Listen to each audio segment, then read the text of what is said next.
Well, I'm attorney Dan Marr from the National New Hampshire law firm of Hamlin Kerrigan, and I've been representing businesses and business people for the 39 years of my practice, 39 years in New Hampshire and 30 years in the Commonwealth of Massachusetts.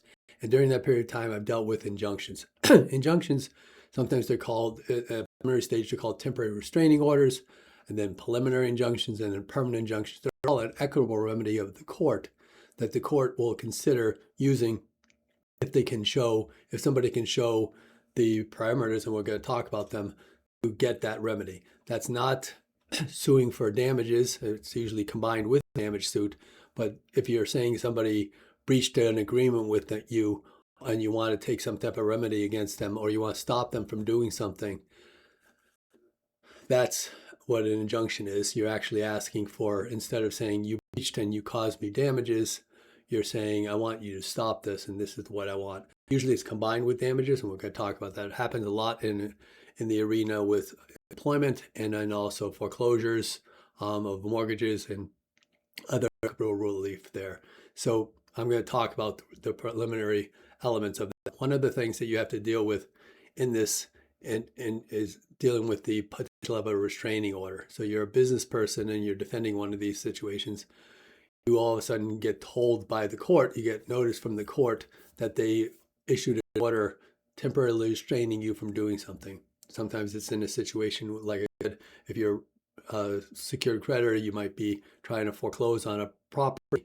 And usually if you're a private lender or an institutional clients that we represent, they're well aware of these standards. But I'm talking about maybe you've gotten a mortgage in a particular deal and somebody is, as part of a business relationship, you haven't been paid. Now you're moving forward with trying to foreclose on it, and they seek an injunction. You may also be in a situation where you're an executive and with your previous employer, you signed a non-competition agreement and non-solicitation agreement. And the former employer is saying you can't take this job, or you can't continue in this new job that you've taken, or you may not be able to, you can stay in that job, but you can't go and keep on calling on these customers that you called on when you were a salesperson at the former employer. In those situations, that's also an injunction request. The injunction requests, again, are three types of categories. There's temporary restraining order, preliminary injunction, and then permanent injunction. The courts on a temporary restraining order, they have to be able to be shown usually without the other side knowing about it, and it's called ex parte, that there's an immediate need for this plaintiff, the person that's suing, to get this relief, to stop this. Maybe it's a foreclosure. Foreclosure of somebody's business property or their home. They may be dealing with that. Maybe it might be a former employer saying they're hitting on our customers right now. He was a sales guy who was involved with all these customers. Now he's still hitting on them, and it's going to be irreparable harm to us, because if they develop a relationship with this guy who used to be with us, then we're going to lose these customers. It's going to be really tough for us to figure out what the damages are, and we need to protect ourselves. And in that situation, that's called a temporary restraining order.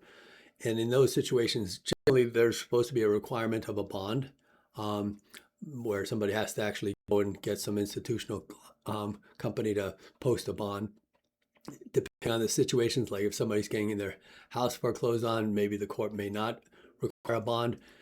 In the employment situation, depending how clear it is, it's really, really clear that this person has a non-solicitation agreement and they're not supposed to solicit their former employees or their former customers, and they are very clearly soliciting those former customers, then the court might go and say, well, what's the harm here? They obviously can't do that, and there's not a risk there. If it's another issue where they say, don't compete with us, don't work in this industry, then the court might go and say, well, wait a minute here.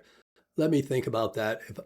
Generally, employment non-competes, and I've dealt with this in other logs, and the law that we narrowly construe them to legitimate business interests of the employer, and if it's the goodwill or confidentiality, we need to flush it out in a court case. So we need to find out whether or not the person is in fact using trade secrets, or they're competing just in the industry itself rather than targeting the clients that they had in a relationship, when that is enough. So maybe even if the court does grant the injunction, on a temporary basis, they might require a bond to be posted, and meaning that if the person doesn't win on their case, the employee is going to be able to sue for damages, saying, "Look, I was stopped from doing this job for this period of time, and I'm making $200,000 a year, and that $200,000 a year for that job, I should get damages for that." And if there's a bond, being an institutional company, they will pay the bond, and then they'll go after the plaintiff and collect it from the plaintiff. So that's the way you protect the people. So in a temporary restraining order, you have to show likelihood of success, irreparable harm. There's also, and then balancing of the equities, there's also something called public interest, but public interest usually is not as much of a factor as the likelihood of success on the merits and irreparable harm. So those are two of the bigger issues that I deal with when I'm litigating these cases, both in defending and being able to prove them. In that situation, you have to actually show that you're going to win. You had a good chance of winning. One court had stated, in a New Hampshire court cited I think it was a Maine case, that if you can't prove likelihood of success on the merits, the rest is just idle curiosity, the other factors. So when you go in on these cases, you fight really hard on a preliminary injunction, because if you get a temporary restraining order, then the other side gets to get a preliminary injunction hearing quickly, and then you can have an evidentiary hearing in that, and then that's when your big case gets fought.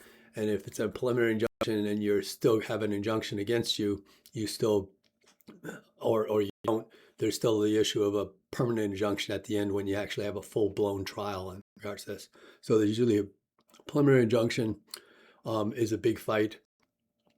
Often, depending on the outcome of that, the case may settle, but sometimes they don't. And then you eventually have a trial on the permanent injunction and the damage claims, because the people are also asking for damages. So I've dealt with this issue a lot, and it's very fact specific on all the elements. I'm attorney Dan Marr at 603-883-5501, 603-883-5501. And I do weekly vlogs. If you go into our website of naturallawalloneword.com, click onto my personal bio, and from there you can see my weekly YouTube channels on our vlog topics on a variety of issues. And I'm happy to help you if the opportunity arises. Dan Marr, 603-883-5501. Thank you.